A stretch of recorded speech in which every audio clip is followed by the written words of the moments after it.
کہیں کوئی آفت آ جائے تو لوگ چپ کر کے بیٹھے رہتے ہیں۔ اگر آپ کسی کو دیکھتے ہیں کہ بھاگو الاؤ کی طرف تو کیا وہ بڑھے گا اس کی طرف؟ آپ بچے کو ہی دیکھ لیجئے، وہ گڑھے میں گرنے کے لیے تیار ہے، آپ اس کو چھوڑ دیں گے؟ نہیں، آپ غافل نہیں رہ سکتے۔ اب آپ غافل ہیں، چھت کی طرف دیکھ رہے ہیں، نیچے کوئی نقصان اٹھانے والا ہے، آپ کیا کریں گے؟ آپ تو اوپر سے چیخنا شروع کر دیں گے، دیکھو دیکھو بچاؤ اس کو، آگے فلاں چیز آ رہی ہے۔ تو ہم سب انسان جو ہیں، آگے ایک بڑا دن آ رہا ہے، حساب کا دن آ رہا ہے۔ کچھ لوگ سو رہے ہیں، وہ تو بھولے ہوئے ہیں کل کس چیز سے واسطہ ان کو پیش آنے والا ہے۔ تو پھر کیا کرنا چاہیے ہمیں؟ لِتُنذِرَ قَوْمًا مَا أُنذِرَ آبَاؤُهُمْ فَهُمْ غَافِلُونَ۔ ہاں، انہیں ڈرانا چاہیے، انہیں بتانا چاہیے، جو غفلت میں پڑے ہوئے ہیں ان کو غفلت سے نکالنا چاہیے۔ سورہ السجدہ آیت نمبر 3 میں آتا ہے ام یقولون افترا بل هو الحق من ربک لتنذر قوما ما اتاهم نذیر من قبلک لعلهم یهتدون۔ یا وہ کہتے ہیں کس نے اسے خود گھڑ لیا ہے، بلکہ تیرے رب کی طرف سے حق ہے تاکہ تم لوگوں کو ڈراؤ جن کے پاس تجھ سے پہلے کوئی ڈرانے والا نہیں آیا، تاکہ وہ راہ پا جائیں۔ اب ہدایت پانے کے لیے ڈرانا بہت ضروری ہے۔ فہم کے کوشچنز: لِتُنذِرَ قَوْمًا، تاکہ آپ اس قوم کو خبردار کر دیجئے، عربوں کو ڈرا دیجئے جن کے پاس کوئی رسول کوئی کتاب نہیں آئی، تاکہ ایسی قوم کو خبردار کریں جن کے باپ دادا خبردار نہ کیے گئے تھے۔ مراد ہے امی، وہ امی جو عرب میں ہیں، جن میں کتابیں نازل ہوئی تھی، نہ رسول مبعوث ہوئے تھے، جن پر گمراہی چھائی ہوئی تھی، حالت نے ان کو اندھا کر دیا تھا، اپنے اوپر اپنی بے وقوفی پر جگ ہنسائی کا باعث بنے تھے۔ وہ اللہ سبحانہ تعالیٰ نے انہی میں سے ان کی طرف ایک رسول مبعوث فرمایا تاکہ ان کو پاک کرے، ان کو کتاب اور حکمت کی تعلیم دے، جبکہ وہ اس سے پہلے شریک گمراہی میں مبتلا تھے، تاکہ وہ امی عربوں اور ان کے بعد آنے والی ہر امی کو گمراہی کے انجام سے ڈرائے۔ اللہ سبحانہ تعالیٰ اہل کتاب کو ان کتابوں کی یاد دہانی کراتے ہیں جو ان کے پاس ہے۔ یہ کتاب حکیم تمام لوگوں کے لیے عام طور پر اور عربوں کے لیے خاص طور پر نعمت ہے، مگر یہ لوگ جن کو برے انجام سے ڈرانے کے لیے آپ صلی اللہ علیہ وسلم کو مبعوث کیا گیا ہے، آپ کی دعوت انذار کے بعد دو گروہوں میں منقسم ہو گئی۔ نوح علیہ السلام سے رب العزت نے ان قوم کی طرف بھیجتے ہوئے فرمایا تھا انا ارسلنا نوحا الی قومہ ان انذر قومک من قبلک ان یأتیہم عذاب علیم۔ یقینا ہم نے نوح کو اس قوم کی طرف رسول بنا کر بھیجا کہ آپ اپنی قوم کو خبردار کیجئے اس سے پہلے کہ وہ ان پر دردناک عذاب آئے۔ سورہ نوح کی آیت نمبر 1 ہے۔ سورہ مریم کی آیت نمبر 39 میں اللہ سبحانہ تعالیٰ فرماتے ہیں وَأَنذِرْهُمْ يَوْمَ الْحَسْرَةِ إِذْ قُضِيَ الْأَمْرُ وَهُمْ فِي غَفْلَةٍ وَهُمْ لَا يُؤْمِنُونَ۔ اور آپ ان لوگوں کو حسرت کے دن سے ڈرائیے جب معاملے کا فیصلہ کر دیا جائے گا اور وہ غفلت میں ہے اور وہ ایمان نہیں لاتے۔ ہم غافلون، تو وہ غافل ہیں، اپنے کفر، فساد اور باس اور معاد کو چھٹلانے کی وجہ سے غافل ہیں۔ وہ حق، نور، شریعت کی معرفت سے غافل ہیں جو انسانوں کے لیے دونوں جہانوں کی سعادت ہے۔ سورہ یونس آیت نمبر 7 اور 8 میں اللہ سبحانہ تعالیٰ فرماتے ہیں یقیناً جو لوگ ہماری ملاقات کی امید نہیں رکھتے اور دنیا کی زندگی پر راضی ہوگے اور پھر وہ اسی پر مطمئن ہوگے، اور وہ لوگ جو ہماری آیات سے غافل ہیں، یہی لوگ ہیں جن کا ٹھکانہ آگ ہے، اس کے بدلے میں جو وہ کمایا کرتے تھے، اور وہ ایمان اور ہدایت سے غافل ہیں، اس وجہ سے کہ وہ شرک اور بتوں کی عبادت میں مخبوط الحواس ہیں۔ آیت نمبر 7 ہے لَقَدْ حَقَّ الْقَوْلُ، البتہ تحقیق سچ ہو گئی بات، عَلَىٰ أَكْثَرِهِمْ، ان کی اکثریت پر، فَهُمْ لَا يُؤْمِنُونَ، پس وہ نہیں، وہ ایمان لائیں گے۔ ان کی اکثریت پر ہمارا قول یعنی قانون عذاب سچ ثابت ہو گیا، اب وہ ایمان نہیں لائیں گے۔ اب دیکھیے پیغمبر کی دعوت کا مسلسل انکار کر کے یہ لوگ قانون الہی کے عذاب سے متعلق شک کی زد میں آ گئے ہیں۔ لَقَدْ حَقَّ الْقَوْلُ، البتہ تحقیق حق ہو گئی، سچ ہو گئی بات، عَلَىٰ أَكْثَرِهِمْ، ان کی اکثریت پر، فَهُمْ لَا يُؤْمِنُونَ، پس وہ نہیں ایمان لائیں گے، نہیں مانیں گے، آپ کے ڈرانے کے باوجود وہ نہیں سمجھیں گے، کیونکہ ان پر وہ بات چسپاں ہو گئی ہے، چپک گئی ہے۔ کون سی بات چپک گئی ہے؟ اس بات کی طرف اشارہ ہے سورہ السجدہ آیت نمبر 13 میں آتا ہے ام لأن جہنم من الجنۃ والناس اجمعین، کہ میں جنوں اور انسانوں سے جہنم کو ضرور بھر دوں گا۔ تو ان پر یہی بات چسپاں ہو گئی ہے، یہ بھی انہی میں شامل ہوں گے۔ کب کہا تھا یہ اللہ سبحانہ تعالیٰ نے، اور کیوں کہا تھا؟ جب آدم علیہ السلام کو سجدے کا حکم دیا گیا ابلیس نے انکار کیا۔ اللہ سبحانہ تعالیٰ نے اس سے پوچھا کہ تو نے کیوں انکار کیا؟ تو اس نے کیا کہا تھا؟ میں کیسے اس کو سجدہ کرتا، کیونکہ میں اس سے بہتر ہوں۔ وہ شکار ہوا تھا تکبر کا۔ اس کے بعد اس نے مہلت مانگ لی، اس کی وجہ سے چونکہ مجھ پر مصیبت آئی ہے لہٰذا میں بھی ضرور ان کو بہکاؤں گا، میں ان سب کو ضرور گمراہ کر کے رہوں گا۔ تو پھر اس موقع پر اللہ سبحانہ تعالیٰ نے فرمایا پھر میں بھی ان سے جہنم کو بھر کے چھوڑوں گا، جو تیری بات میں آگے، جو تیرے پھیر میں آگے، پھر میں بھی ان کو تیرے ساتھ ہی بھیجوں گا۔ تو یہ بات کہ جو شیطان کے بہکاوے میں آ جائے، اور کسی کے بہکاوے میں کون آتا ہے؟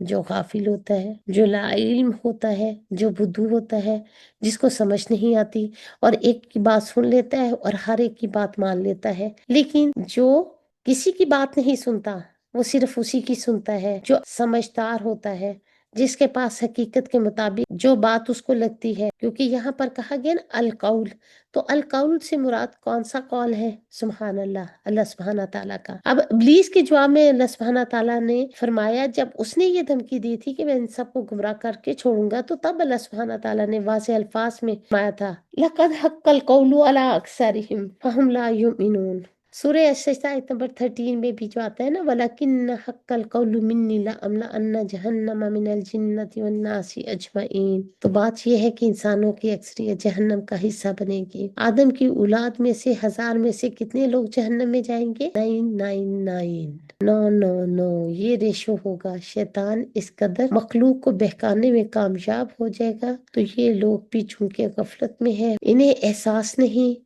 وہ غفلت میں ہے، اور غفلت سے نیند سے جاگنا بھی نہیں چاہتے، کیونکہ وہ سوئے ہوئے ہیں، اور سوئے ہوئے کو اٹھانا سب سے مشکل کام ہے۔ کون سا کام مشکل لگتا ہے آپ سب کو؟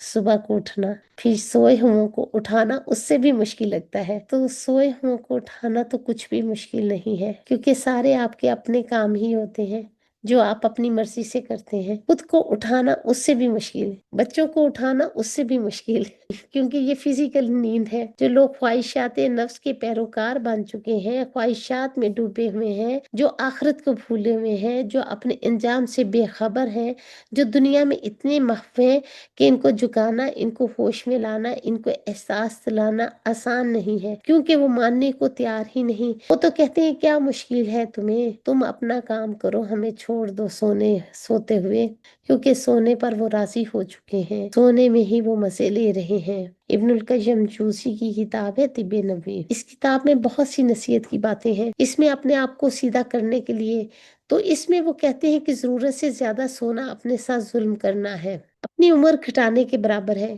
کیونکہ سوتے ہوئے آپ کچھ بھی نہیں کرتے، تو گویا وہ آپ کی زندگی کا حصہ ہی نہیں جو آپ نے استعمال نہیں کیا، اس میں آپ سوتے ہی رہے۔ دلوں کو سخت کرنے غفلت کا سبب ہے زائدہ ضرورت سونا۔ پھر نفس انسانی کیا کرتا ہے؟ کھانا سونا، جتنا دنیا میں چاہے آپ اس کو بڑھا لیں اور جتنا آپ چاہیں اس کو گھٹا لیں۔ پھر آپ دیکھیے ایسے لوگ بھی دنیا میں پائے جاتے ہیں جو دنیا میں اہم ترین ٹاسک بجا لانے کے لیے کس طرح اپنی نیند کو کنٹرول کرتے ہیں، کیسے کیسے اپنے آپ کو کاموں میں مصروف رکھتے ہیں، اور سوئے ہوئے لوگوں سے کیا کچھ وہ چرا لیتے ہیں۔ عام طور پر اگر کوئی کم سوئے تو اس کو لوگ ملامت ہی کرتے رہتے ہیں کہ تم اپنے آپ کو ہلاک کر ڈالو گے، تم مر جاؤ گے، تمہاری صحت خراب ہو جائے گی، اور نہ جانے کیا کیا کچھ کہتے رہتے ہیں۔ غفلت انسان کے لیے سب سے زیادہ مہلک ہے، سب سے زیادہ اس کو نقصان پہنچانے والی ہے، چاہے وہ دنیاوی امور میں غافل ہو، جو ضروری چیزیں ہیں جن کے بارے میں اسے پتہ ہونا چاہیے، خواہ وہ اس کی صحت سے متعلق ہو، خواہ وہ اس کی کسی دنیاوی علم کی وجہ سے ہو۔ اب دیکھیے وہ اس کے کسی دنیاوی علم یعنی ایم آبجیکٹو سے متعلق ہو یا پھر اس سے بڑھ کر آخرت سے متعلق ہو، تو پیغمبروں نے آ کر لوگوں کو خبردار کیا، ان کو جگایا، غفلت سے نکالا، وہ سو رہے تھے، انہیں تو یاد ہی نہیں تھا کہ انہوں نے واپس بھی جانا ہے، تو ایسے شخص کا کیا حال ہوگا؟ کچھ اس طرح سے جیسے کوئی مسافر سو جائے اسٹیشن پہ جا کے، اب وہ تو سو گیا، اب نتیجہ کیا نکلا؟ اس کی فلائٹ مس ہو گئی، اسی طرح کامیابی ہمیشہ ہمارا انتظار نہیں کرتی. زندگی میں ہر شخص کو چانسز ملتے ہیں، موقع ملتے ہیں، اپرچونٹیز دیتا ہے اللہ سبحانہ تعالیٰ ان کو، لیکن کوئی استعمال کرتا ہے اور کوئی گنوا دیتا ہے، کوئی فائدہ اٹھا لیتا ہے اور کوئی ان کو ضائع کر دیتا ہے. تو جو شخص پیغمبر کی تعلیم سے فائدہ نہیں اٹھاتا، اللہ کی کتاب سے فائدہ نہیں اٹھاتا، وہ دراصل کیا ہے؟ غافل ہے، کیونکہ اصل غفلت سے نکالنے والی یہی چیز ہے. ایک اور بات، لِتُنذِرَ قوم ما انذر آباؤہم فہم غافلون. اب تنذر جو ہے تانون زارا تنذیر، قرآن میں عمومی طور پر نذیر اور بشیر آتا ہے، لیکن یہاں صرف نذیر آیا ہے. بشیر سے بھی زیادہ نذیر کا کام پھر اہم ہے. کوئی اٹھے گا تو بشارت لے گا. کسی کو آپ نے گڈ نیوز سنائی ہے، وہ سوئے ہوئے کو تھوڑا سنا کے چلا گیا، فائدہ دیا اس کو اس خبر نے. اب جو اہم کام ہے اس کے لیے تو وہ اٹھے گا تو بشارت ملے گی. کوئی اچھی خبر ہے آپ کے پاس، اب گھر میں داخل ہو رہے لیکن گھر والے تو سو رہے ہیں، اب آپ کیا کریں گے؟ اعلان کریں گے اس گھر میں اونچی آواز میں، سب کو بتا کر واپس چلے جائیں گے؟ سوچئے ذرا، ان کو کوئی فائدہ ہوا؟ نہیں. تو پھر کرنا کیا ہے؟ پہلے ان کو جگائیے، پھر ان کو بتائیے. اہم ترین کام ہے کیا؟ تو لوگوں کو جگانا ہے، ہوش دلانا ہے. یہ کام فرض ہے یا سنت ہے یا نفل ہے بتائیے، یا پھر مستحب ہے؟ دلیل بھی دینی ہے اس کی. مجھے لوگوں کو جگانا ہے، یہ فرض کفایہ ہے.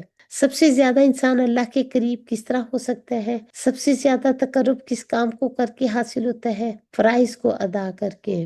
حدیث قدسی میں آتا ہے سب سے زیادہ بندہ میرے قریب ہوتا ہے جس چیز سے وہ کیا ہے؟ فرائض ہیں. پھر اس کے بعد نوافل کا درجہ آ جاتا ہے. اگر کسی بستی میں کچھ لوگ بھی نہ جاگتے ہوں تو دوسروں کو جگانے کا کام کریں تو کیا ہوگا؟ مصیبت آ جائے گی. سیکورٹی گارڈ جو ہوتے ہیں ساری رات جاگتے ہیں، تب کچھ لوگ سو پاتے ہیں، آرام کر پاتے ہیں، پرسکون ہو سکتے ہیں. اگر سوچئے وہ بھی سو جائے پھر تو سب کا سکون ہی اٹھ جائے. یہ جو تبلیغ کا فریضہ ہے، تبلیغ سے پہلے پھر علم حاصل کرنے کا کام، یہ امت مسلمہ کے فرائض ہیں.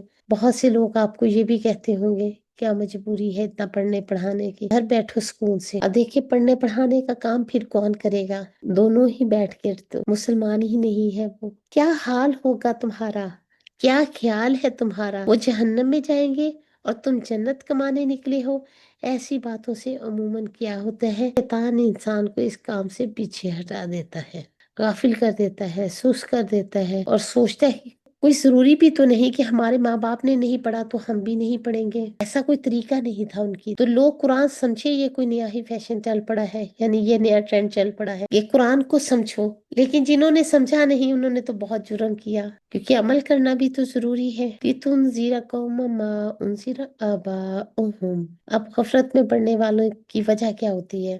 پہلے تو وجہ یہ ہے کہ ماں باپ غافل ہوتے ہیں. کیوں غافل تھے ماں باپ؟ ان کے پاس میسیج ہی نہیں پہنچا، انہوں نے پڑھا ہی نہیں. جس کے پاس جب جب مواقع ملے اسے سیکھنے کے، تو یہ علم کا سیکھنا، قرآن کا سیکھنا، پھر آگے دوسروں کو سکھانا، لوگوں تک پہنچانا، یہ کیا ہے؟ سب فرض کفایہ ہے. اگر کچھ لوگ کریں گے تو باقیوں کی مشکل بھی آسان ہو جائے گی. اگر کوئی بھی نہیں کرے گا تو پھر سب کی پوچھ ہوگی، سب کی پکڑ ہوگی، کیونکہ اللہ تعالیٰ کو غفلت سخت ناپسند ہے. لیکن اکثر لوگ ان باتوں کو اہمیت نہیں دیتے اور وہ اس کی ضرورت ہی نہیں سمجھتے، کیونکہ وہ اپنی مرضی کے مطابق زندگی بسر کرنا چاہتے ہیں. لہٰذا اپنی مرضی چھوڑ کر اللہ کی مرضی پر چلنا چاہیے. تو پھر اللہ کی رضا تو حاصل نہیں کر سکتا. اس لیے کیا کہا گیا؟ لَقَدْ حَقَّ الْقَوْلُ عَلَىٰ أَكْثَرِهِمْ فَهُمْ لَا يُؤْمِنُونَ. البتہ تحقیق سچ ہوگی بات ان کی اکثریت پر، بس وہ ایمان نہیں لائیں گے. یہاں خاص طور پر اہل مکہ کی بات کی جا رہی ہے، اس کی طرف اشارہ ہے، کیونکہ ان کی اکثریت مان کے ہی نہیں دے رہی تھی. پیغمبر ان کے بیچ میں موجود ہے، کتاب پڑھ پڑھ کر سنا رہا ہے، ان کو جگا رہا ہے. اور ابتدائی مکی صورتوں میں بھی آپ دیکھیے زیادہ سے زیادہ آخرت کی بات ہے، لیکن وہ تو اس کو بھی سنجیدگی سے نہیں لے رہے، وہ تو اس کو بھی مذاق میں ٹالتے نہ چاہتے ہیں. وہ اس پر پیغمبر کا مذاق اڑاتے تھے، ساتھ ساتھ اس کلام کا بھی مذاق اڑاتے. فرمایا فَهُمْ لَا يُؤْمِنُونَ. وہ ایمان نہیں لاتے، وہ ایمان نہیں لائیں گے. کیوں نہیں لائیں گے؟ بس وہ فَهُمْ غَافِلُونَ، وہ غفلت میں پڑے ہوئے ہیں، مان کر نہیں دے رہے. ان پر بھی وہی فیصلہ ہوگا جو پہلوں بار ہوا.